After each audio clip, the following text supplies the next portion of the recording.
All right, what's up, idiots?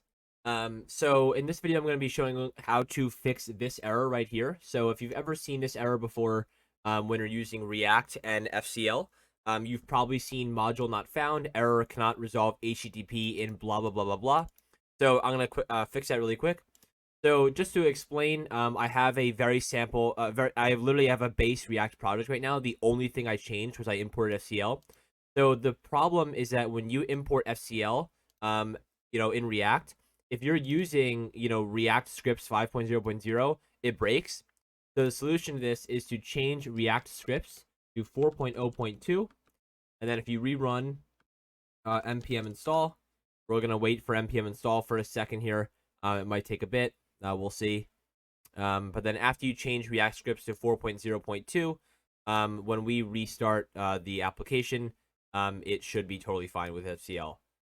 All right, so now that I have run npm install again, if I just run npm run start, then you should see that if I load up the application, of course it'll take a second because of React, but we let it load for a bit, it will work. So boom, that's it. So all you have to do is change React scripts to 4.0.2. I hope that was helpful. Thanks for watching.